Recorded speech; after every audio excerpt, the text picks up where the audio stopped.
Hello guys, and welcome to In the Kitchen with Dominique. This is my new YouTube channel. I'm so excited. I've been wanting to do this for so long, and I feel like the time has come, guys. I have so much that I want to share with the world, and today is my first show, and this is what I wanted to talk to you guys about today. It's all about techniques.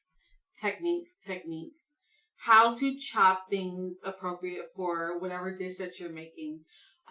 Whether it's, how to chop up a yam the right way for whatever you're going to do, and making sure that you do it fast enough so that, your meals come out in a timely manner. Also how to chop a onion versus if you're doing it for some soup, for a saute, whether it's for slivering, mincing, whatever it is. Today's show is all about techniques and why you do certain things in your kitchen. So I'm ready to get started, and then we'll show you guys the first thing. Let's go. So first, for a yam, a lot of times people, when they cut yams, it could be a mess, like for real. And one thing that I think that is the best thing to just do for, if I'm doing a yam for, if I'm roasting it, if I'm doing it for like a corn and zucchini succotash or whatever it is that's going on, this is what I feel is the best thing to do. Or, your Thanksgiving candy yams or whatever. Let's just get started. So first, as you always do, you snip the ends. The reason why you snip the ends is there's like nothing there. Look at, what are we going to do with that? And as you can see, I have my garbage bowl here. Rachel Ray has taught me why you should have a garbage bowl. Nobody likes to spend multiple trips going to the garbage, throwing things away. It's not cool. I have 3 kids. I'm always trying to put dinner on a table in the right time, and I don't have time to be doing like extra stuff in the kitchen. So thank you, Rachel Ray, for teaching me about a garbage bowl. Because of this, my life in the kitchen is way easier. All right, so we snip the ends for the yam. Then we're going to chop it in half. And always put your hand on top of the yam. I always wet my yam. Reason why is because it makes it to where when I'm gliding along the side, easier to do. So what I'm going to do first is I'm just going to run my knife smooth right there. You may ask me, why am I not using, a vegetable tiller? I feel like I have an old school heart, and I love to just use a knife, for everything. I don't use a lot of fancy tools in my kitchen. I think that takes away from the hardiness and the fun in the kitchen, just kind of get to chopping, save money on all those gadgets, get your kids involved. And I'm just going to glide like this. And as you can see, look at. And one thing, when you cut in this, to make sure that you're not chopping too much of the actual yam off, you're going to kind of just move your elbow out. See? And what that does is it makes sure that you're cutting just the skin of the yam and not too much of the actual meat of it. So yeah. And I'm going to cut this in half, stand it up on top, cut it in half like this. And this is what I do for, yams with Brussels sprouts. This is my go-to chop for that. I'm going to put one of the quarter pieces down on my cutting board like this again, hand on top. Also, if you notice, I'm going to keep this all together. You'll see. Hand on top. Hand on top again. This is for my rough chop. If you're doing your candy yams, your sautés with, your zucchini is really good. Sounds crazy, but try it, guys. And the stack method or combined method, we're going to keep this all together. Why? Look it. We're just going to save time. Cut this once, guys. All right? We're going to put this in my bowl like so. What's another method? Oh, the only method that I would say that you would keep it whole is if you're baking the potato whole. then, Also, if you are steaming your yams and you want to speedy up the time for when you are steaming these, then you would cut these like this, and you would use that for like your mashed sweet potatoes. Throw some parsnips in it, sink some veggies in for the kids. So good. Some brown sugar. It's amazing. This is a technique I would use if I was making sweet potato fries, guys. A lot of times fries can be intimidating as far as how to cut them. How are we going to make this work? Quick technique again, running my knife alongside the edges, just like so. And then, let's see. Okay, make sure you get all the skin off for that. And then again, we are going to, put it like that, chop in half.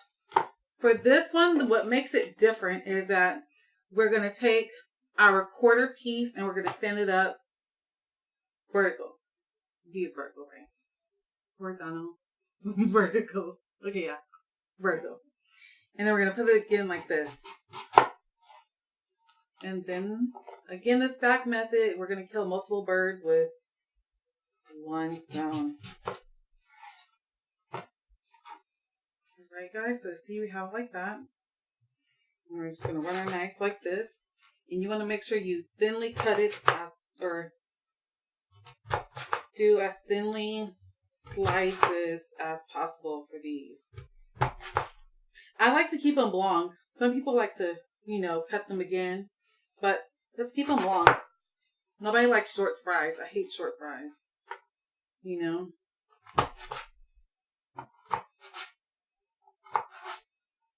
So this is the way that you would do if you were going to make sweet potato fries. And you just throw some olive oil in it, some sea salt, maybe a pinch of cinnamon, and just a pinch of flour. And then you just toss this with some olive oil, throw it in the oven on 450 for about maybe 30 minutes, and you're good to go. All right, so those are my yams, and I'm going to put these aside for now. The next one that I wanted to do is my zucchini, guys. I can't tell you how much zucchini I use. I'm always trying to sneak it in my recipes and my cooking for the kids, just as a way to kind of infuse more ingredients and things, or infuse more nutrients rather in things. One thing about zucchini is that if you make it in rice, it disintegrates and your kids won't taste it. Like, I made some amazing zucchini rice the other day that I'll show in another show how to make, and it disintegrated in the rice, and my kids did not know how much zucchini was in there, but we're going to show that at another time. So for this one,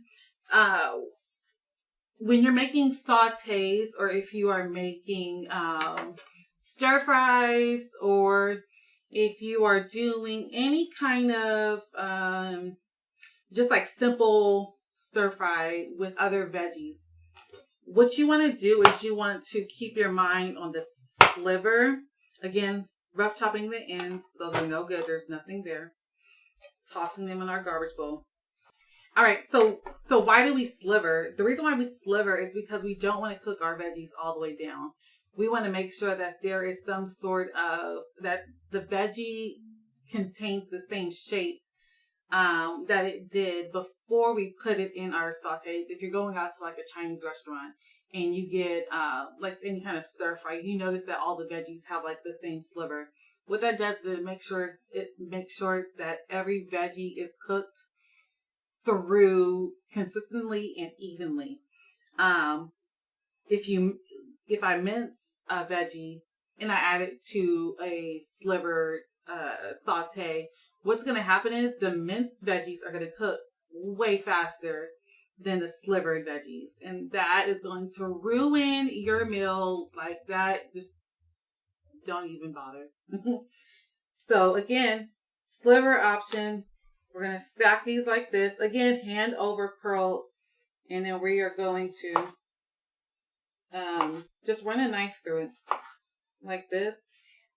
One thing I can say that really helps me as far as, making sure that I'm comfortable in cutting is, I use my shoulders a lot.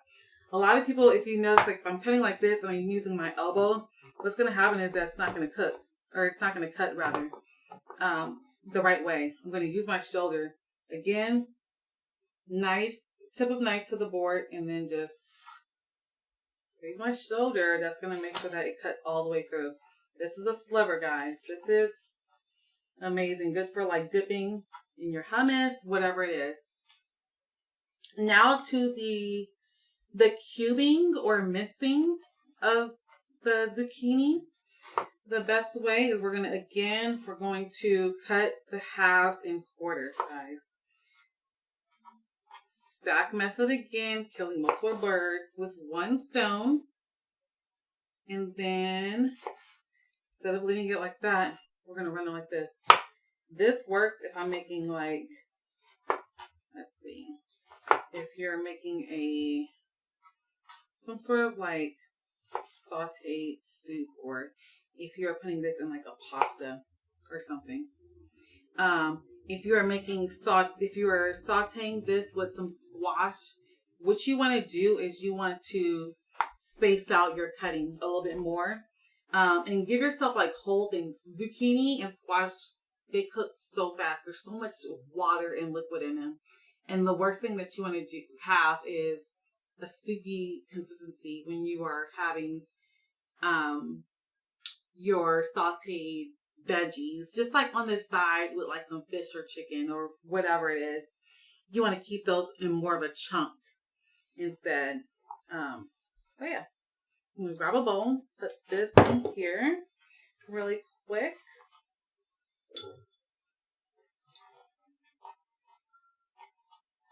Yeah, most times, like if I did not have this garbage bowl here, guys, like I would have taken 15 trips to the garbage can. Like, this is a time saver, game changer, life changer, everything. Oh, so for my bell pepper, a lot of people are scared to cut bell peppers because once you chop them, they have like a million seeds in them, and that's something that it can get all over the place. It can just ruin your whole mood for cooking. This method is a way to ensure that all the seeds stay together, so we can just like rip it apart, toss in our garbage bowl. So for bell pepper, what we're going to do is we're going to just chop the ends off, or the top off. Chop the top off. Okay, see, look at that. All the seeds stayed intact. If I were to cut this like in half, like this way, the seeds would have just fell all over. It would have been a bell pepper seed party in my kitchen. I don't have time for that. So now what we're going to do is open face that right there. We're going to run our knife around it, as you can see. And then we're just going to grab this like so over the garbage bowl. Look at how clean is that? It's like maybe 2 in there. There's heat, by the way, in bell pepper seeds. So if you want to add like a little bite or whatever, put it in a little sauce, try to fish it out later. But for the most part, that's how you do it. So for this, I do a lot of sautés where, again, my zucchini or onion, carrots, I put bell pepper in literally everything. Bell pepper is one of the main ways to even out that blood flow in your body. It helps you burn fat. I should probably be some more of this since I'm not working out as much, but that's going to change. So we'll talk about that another day. So we're going to cut this like so. As you see, I put it like this. Sliver it.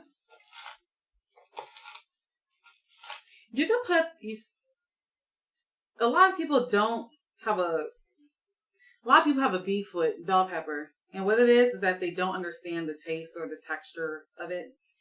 If you want, you can sliver that again and it'll, cook out or whatever. But I like a bite to my veggies. I like some substance to it. I don't like it when my veggies are washed away in my food. I like my veggies to have a bite to it. I undercook a lot of my veggies. Whatever works for you. Whatever floats your boat. So again, we're going to continue to sliver.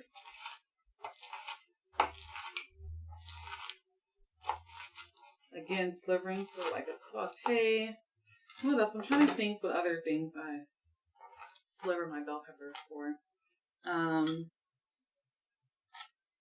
Oh, maybe some eggs in the morning. That's really good. So this one is going to be like a mince. This one I would do if you were trying to sneak it into like maybe a pasta sauce or something. That's another thing. If I'm doing pasta sauces, I always chop very small. I mince very small. The reason why, when you are mincing things, or just think, if you're eating spaghetti sauce and you bite down on like a large chunk of garlic, a large bell pepper, that can, not be a good vibe. I don't prefer that. I like it when my veggies disappear. And this is the only reason when I believe in letting veggies disappear is if it's in like a spaghetti sauce or something. Or if I'm chopping a carrot up and it's for like a bolognese, let's say. All right, so now we're going to mince this or give a little bit of a cube chop, our bell peppers. Again, this is for your soups and sauces, so that it disintegrates and you're not biting down on huge chunks as opposed to your sautés and things. So you see, we're just going to put it down. Oh, you're going to put this side down. Let me show you what happens when you try to cut a bell pepper with the the outside side up. It's so hard to see. Like that. How long did it take us to do that? Cut it like this. And then again, my amazing stack option or method. This is like perfect.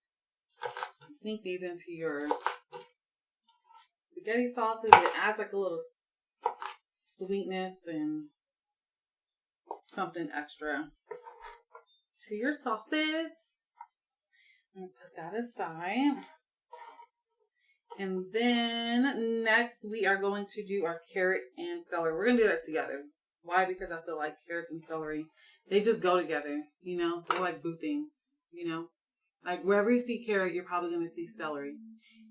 And if you don't, then there's probably some issues going on. They need to be together. So first, what we're going to do is we're going to whack the ends off of this celery.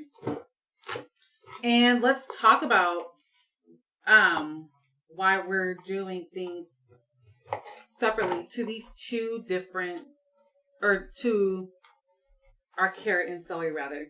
So say if I'm making like a chicken soup, or if I am making any kind of like chicken noodle soup, or if I'm doing or a roast. So let's think chicken soup and roasting. You're gonna chop both of these the same way. And let me explain why. When you are cooking a soup and it has any kind of hot liquid in it, what happens to the carrot and celery is that it melts away real quick. And you don't want that. It defeats the whole purpose of having like a vegetable soup or anything. You want those chunks in there so that you know that you're eating veggies, and also it adds extra. You don't want to just eat a bunch of like chicken and like disintegrated carrots and celery. So you see, I put it on my board and I chop it this way. Chop it long side way. And then for the celery, you're just going to cut it like this. So for the soup and the, sorry guys, don't hold the knife like that. That's not cool. It's not the safest thing. Put it down. Go back to it. So for the soups and the roasting, again, for roasting, if you don't want to have two small pieces in the oven because you don't want it to burn fast.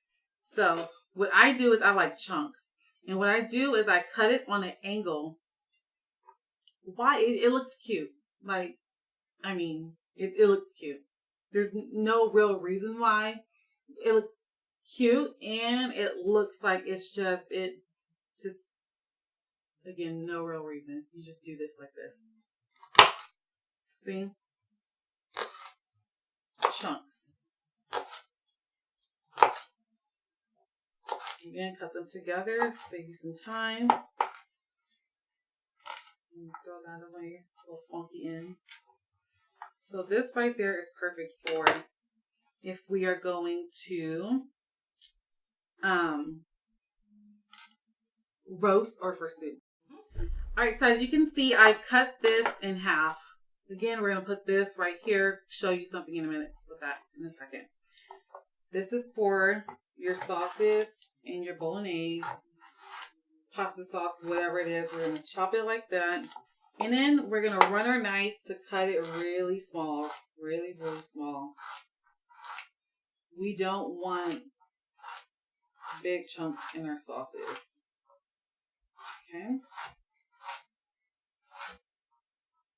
That way, when you saute this with the shallot or whatever it is, your garlic, it all cooks together at the same time. All right. So we got that. Again, I'm a mom. I don't have time to be in here for hours doing a lot of stuff. Even though it looks like a lot of the meals are, you know, they take like a whole day. That's not true. It's the techniques that you use in your kitchen that are going to save you time. It's not about spending hours in the kitchen. Even on Thanksgiving, or I always say like holidays, they don't even have to be a fuss. If you focus on your techniques in your kitchen, you can save time and you can take care of your 3 kids. I mean, let's be honest. They're needy. They're busy. We have things to do. So for the celery, I just broke it in half. I meant to cut it. We are going to cut it in half again. But again, we're going to put that right there. Show you in a minute. And then we are going to whack the end. This is again for sautés and different, or not sautés, for sauces. I cut these really tiny. Sometimes celery could take a while to disintegrate in your sauces. So again, we're going to cut that really tiny. So this is for sauces, your shepherd's pie, your whatever it is that you need for the veggies to just not have big chunks. So for your sliver, this is if you want to like marry this with your bell pepper or your zucchini. You're just going to take it like this and you're just going to do a rough sliver. Again, this method. These are some funky organic carrots. That's why they look like they have a little attitude. Alright, and again, quick sliver. Alright. Alright guys, so we are back, and as you can see, I dumped my garbage bowl. Took 1 trip instead of like 10. The next thing that we're going to do is chop garlic. Show you guys multiple ways of getting this done.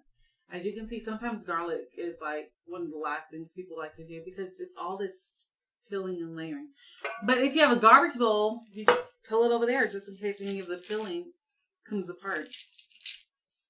You know, you just kind of run your hand through it and then you're good. So for this one, again, going back to the sliver sauce saute dilemma that we're always having. How are we going to chop this and why?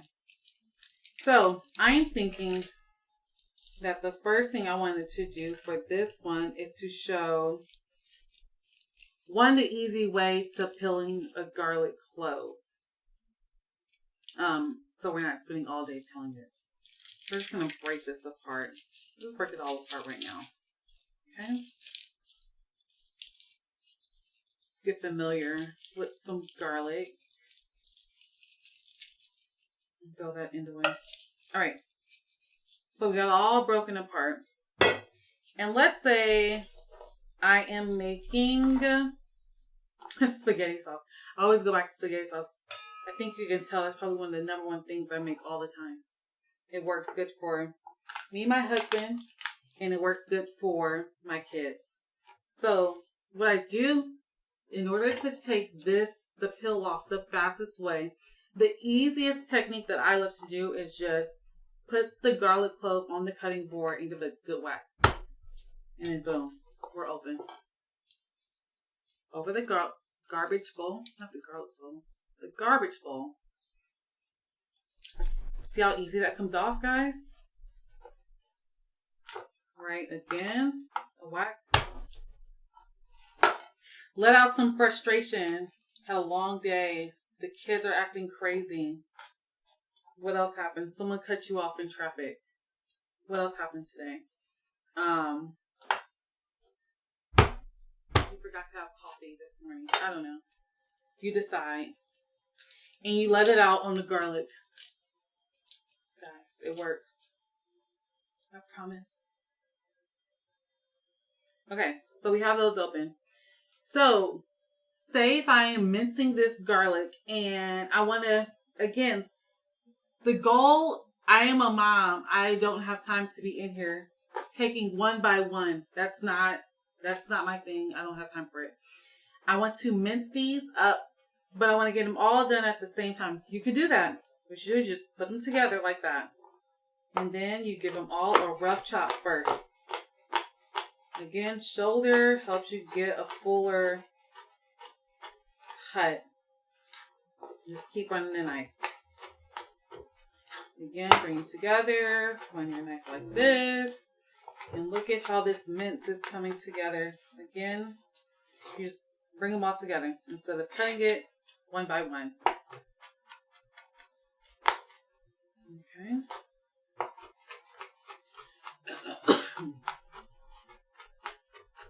Okay, bring it together again, and we're gonna just keep mincing.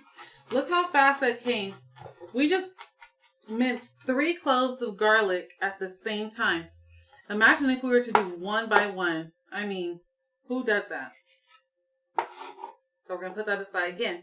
This would be for sauces and for soups.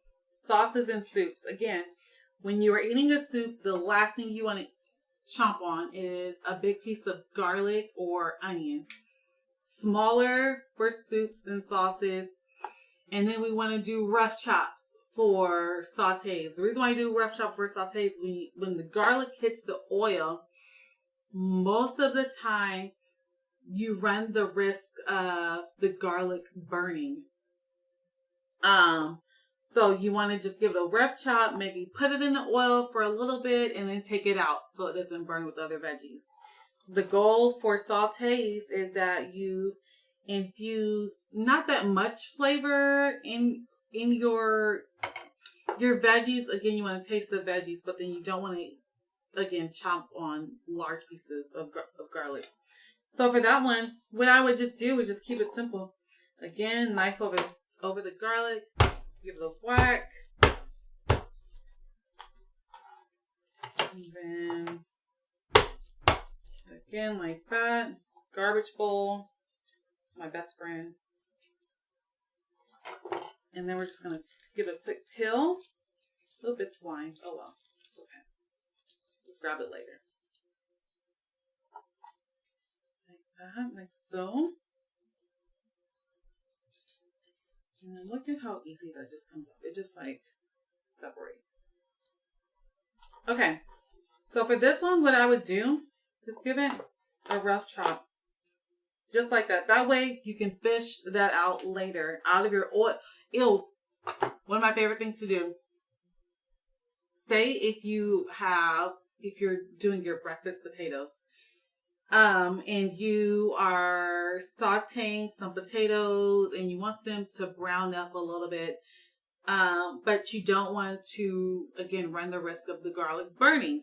What you're going to do is, I would get like a small pot, get some olive oil, add these rough chops of garlic in the olive oil, and then put some herbs, whether it be your thyme or your rosemary, whatever herbs is your choice. Put that in there, fish out the herbs, use that oil.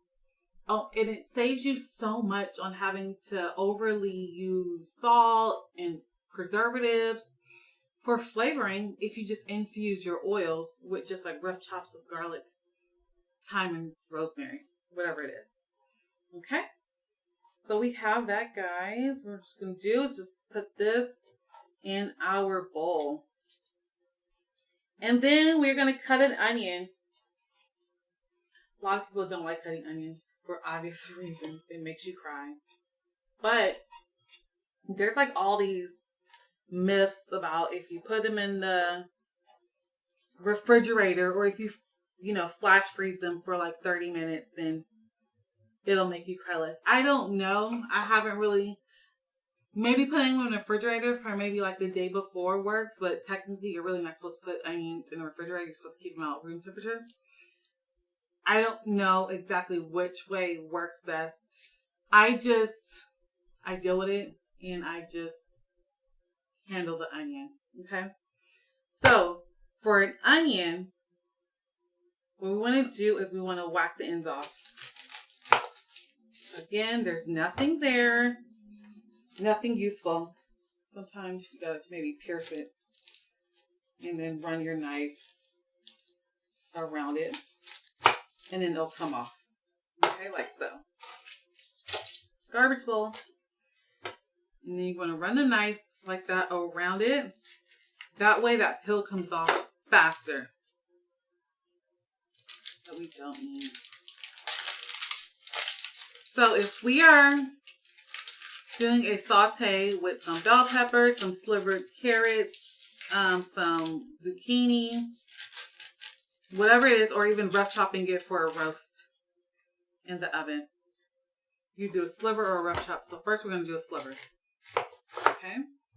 So we're going to put it like this. We're going to use half for the sliver, half for the rough chop. So for a sliver, all you do is put the onion down on a board like that, and then you just run your knife like this. Oops, sorry. Put that to the side. Slivering. And as you can see, what happens is that you have multiple slivered streaks that happen. I'm going to put that aside. What was the next one I said? We're going to rough chop. It's starting to get to me. I'll be okay. I promise. I'm going to get through this. I promise you I will. I'm not going to cry. I'm just going to hold it in. Okay. So this one is going to be for if you are doing your rough chops for oven roasting. Half like that. And there you go. That's for roasting. That way it doesn't burn fast. Rougher chops for roasting and sautés. Nobody likes burnt onions or stuff in their stuff.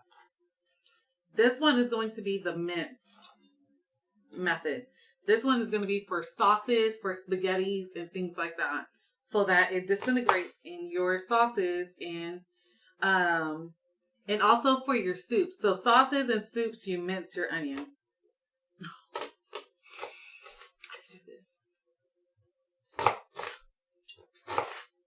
So you're just going to run your knife like this. See?